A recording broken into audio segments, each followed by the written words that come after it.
Jadi bisa tinggal bareng ke Jepang dengan keluarga, anak, istri atau suami. Jadi kalau untuk pemula ya.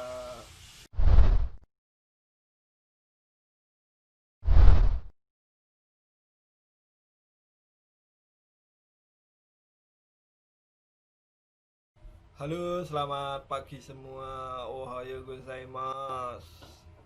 Kenapa di kenapa orang yang kerja di Jepang itu disebut magang? Sebenarnya ada juga yang disebut pekerja ya. Ya kalau istilah sekarang itu disebut BMI itu ya, atau PMI atau apa itu ya.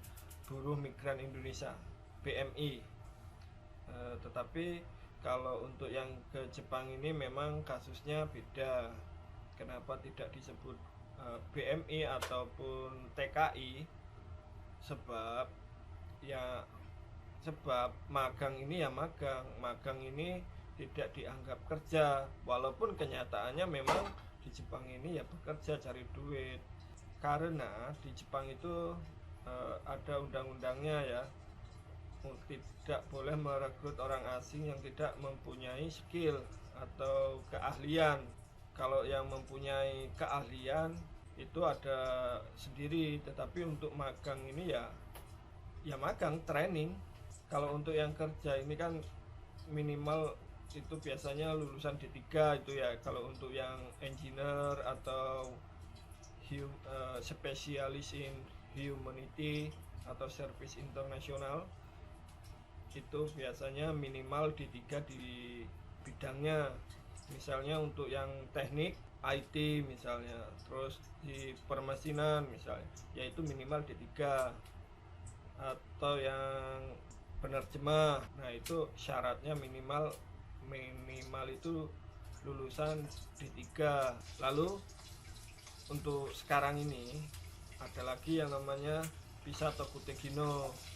Visa Tokutegino itu adalah visa untuk orang yang mempunyai keahlian khusus atau specific skill worker. Nah, syaratnya itu kalau untuk pemula ya, misalnya dari Indonesia. Kalau dari Indonesia belum pernah ke Jepang misalnya, minimal lulus JLPT N4, uji kemampuan bahasa Jepang level 4 ya. Kemudian telah memiliki sertifikat keahlian yang dikeluarkan oleh Torokusieng. Torokusiengnya ini ya Torokusieng, lembaga yang ada di Jepang. Nah itu syaratnya seperti itu, N4 dan sertifikat keahlian atau Semonkyu. Nah Semonkyu ini yang level 3.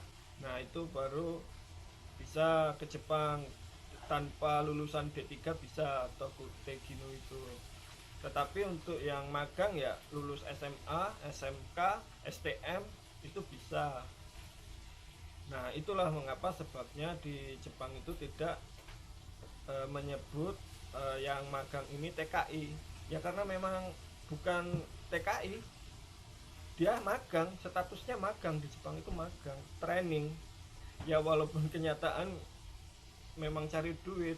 Nah setelah magang ini ya minimal 3 tahun, nanti biasanya perusahaan itu mengikutkan ujian ke Torokusieng. Kalau lulus dapat Semonkyu. Semonkyu itu surat keahlian tadi.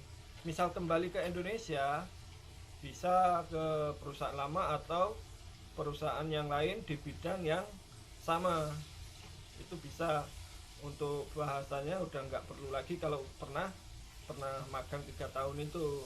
Kalau untuk visa kerja, terutama untuk yang engineer itu ya memang harus lulusan S1, lulusan D3. Terus bedanya Tokutegino sama visa kerja tadi ya, itu kalau Tokutegino 1 itu tidak bisa membawa keluarga ke Jepang.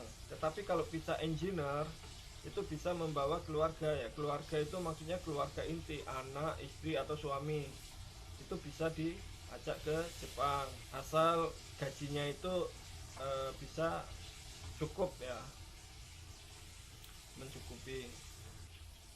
Sedangkan Tokutegino itu 5 tahun. Setelah 5 tahun nanti ada semacam tes lagi, misalnya lulus tes lagi masuk ke Tokutegino 2. Tokutegino 2 ini baru bisa membawa keluarga ke Jepang, jadi bisa tinggal bareng ke Jepang dengan keluarga, anak, istri atau suami. Jadi kalau untuk pemula ya lebih mudah magang daripada menggunakan visa kerja atau visa Tokutegino. Kalau visa kerja itu untuk bahasanya itu ya, untuk bahasa itu dari imigrasi tidak ada ketentuan harus lulus N1, N2, N3, itu tidak ada. Lulus nggak punya sertifikat, nggak punya kemampuan bahasa Jepang pun, kalau dia bisa bahasa Inggris itu biasanya juga bisa. Tetapi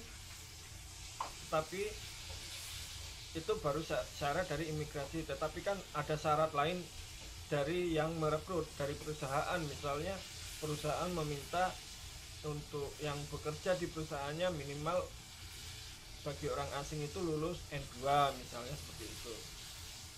Tetapi kalau yang Tokutegino itu wajib lulus N4 bagi yang belum pernah magang ke Jepang. Dan untuk yang magang ini, untuk magang itu nggak ada batasan lulus bahasa Jepang, itu nggak ada. Jadi ya bisa bahasa bahasa yang sederhana juga bisa. Dan ada lagi yang program government to government atau yang biasa disebut itu yang IPA. Itu biasanya yang IPA ini biasa untuk perawat untuk rumah sakit maupun perawat lansia. Itu programnya pemerintah Indonesia dan Jepang, program kerjasama. Nah sama itu juga minimal lulusan D3 perawat atau di bidang kesehatan. Ya itulah tadi perbedaan antara magang, visa Tokutegino dan visa kerja. Ya walaupun saya menjelaskan acak-acakan ya semoga bermanfaat. Jika ada pertanyaan silahkan ditulis di kolom komentar. Sampai jumpa di video selanjutnya. Bye, sayonara.